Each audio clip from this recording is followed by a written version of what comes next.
Good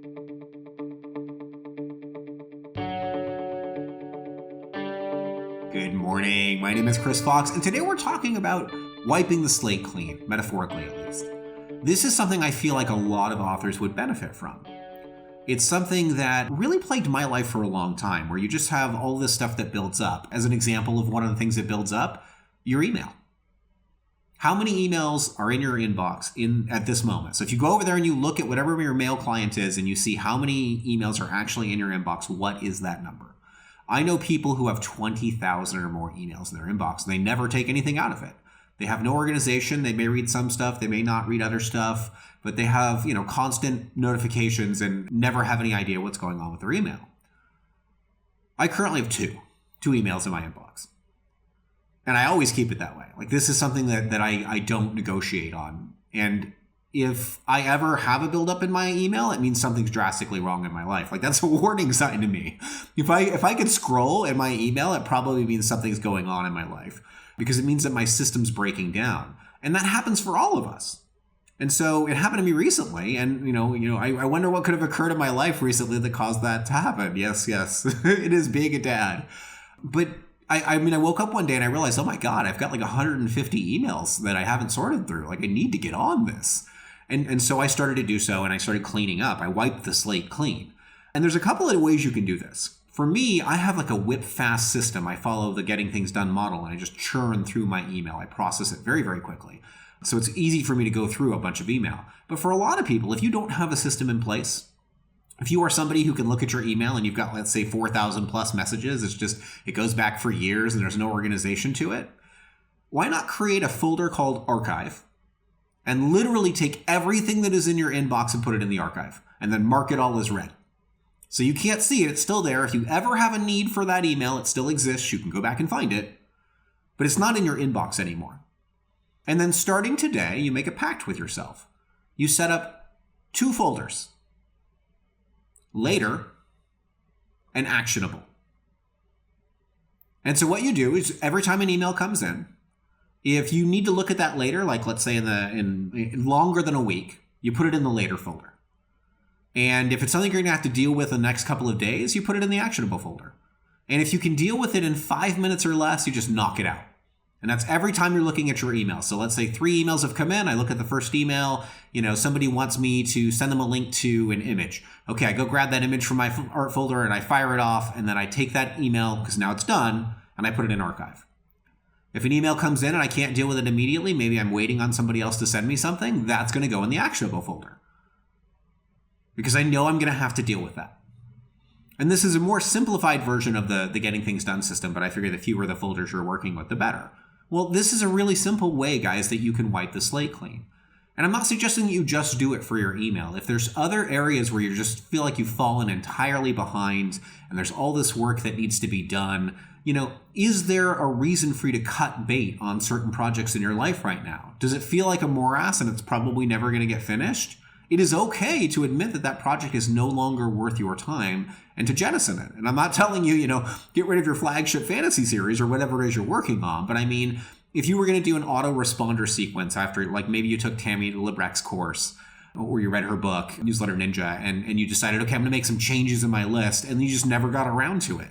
And that project is sort of sitting around, and every day you've got a little bit of mental energy going towards it where you're like, I know I should do this. I know I should do this. I know I should clean the garage. I know I should set up this mailing list. Whatever it is, at some point, cut bait. Look at that and say, you know what? That's not important enough for me to do. I'm not going to do that. I'm not going to worry about it. And I'm just going to put it out of my mind and take care of it and decide that that's not going to happen and just kill that project.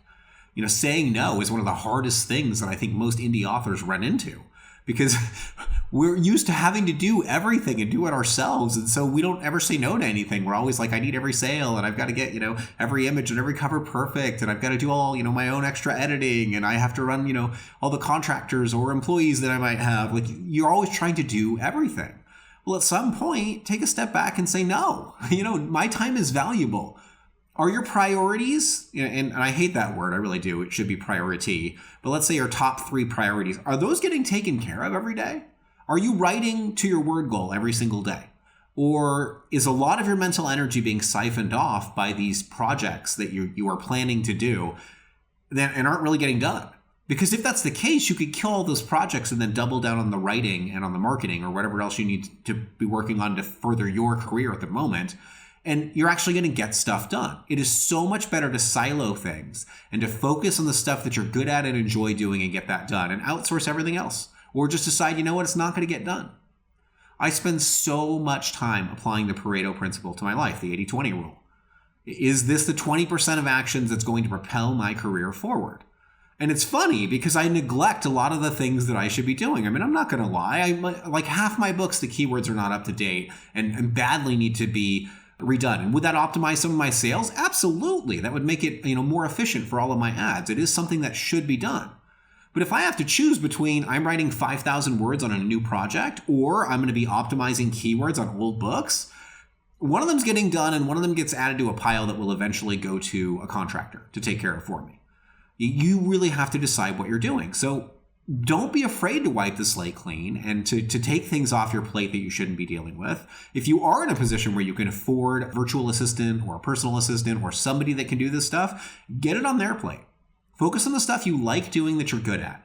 If you can focus on the one thing that no one else can do for you, the writing, if you can really get that done, I mean, maybe you want to hire ghostwriters and that's not the one thing and your one thing is marketing. That's fine too. Whatever your one thing is, wipe the slate clean, focus on that one thing and sort of build up from there. And enough people responded and said, hey, Chris, I want kind of a time management course that I thought about what form that might take.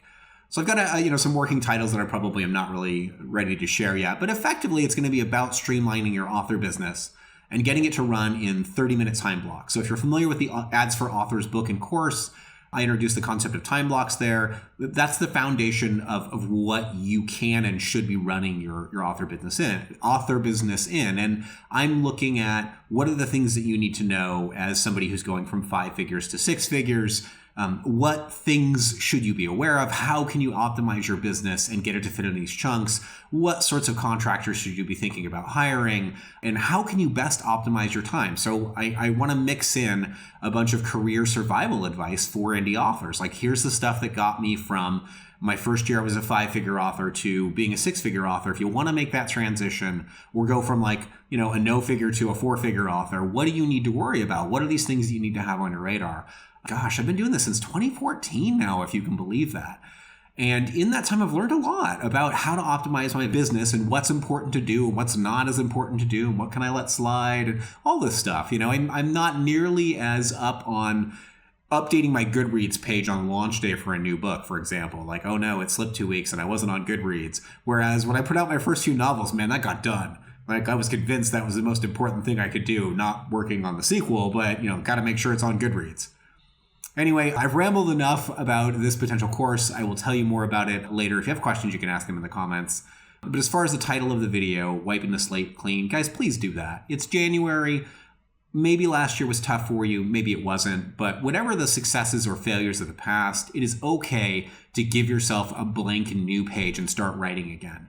And I think that when you do that, when you give yourself permission to get excited, where you're like, okay, I'm not going to worry about all that stuff. I'm just going to work on this fun new stuff and get it done. Sometimes that reignition of passion is critical to getting you to continue to write and not burn out. Burnout is the enemy and we got to watch out for it. So, always have that on your radar. Anyway, guys, I desperately need to get back to the writing. I am working on The Arc War and The Flame of Knowledge. Those are the 2 novels that I'm currently writing. The Magitech Chronicles RPG, we finally have a quick start guide. It looks amazing. We have a fully editable character sheet, which is really fun. So I'm sitting around making character sheets, for all the characters in the series and various gods and stuff. It's so much fun. Anyway, I'm going to get back to that. And I will see you guys, if not next week, sometime in the near future.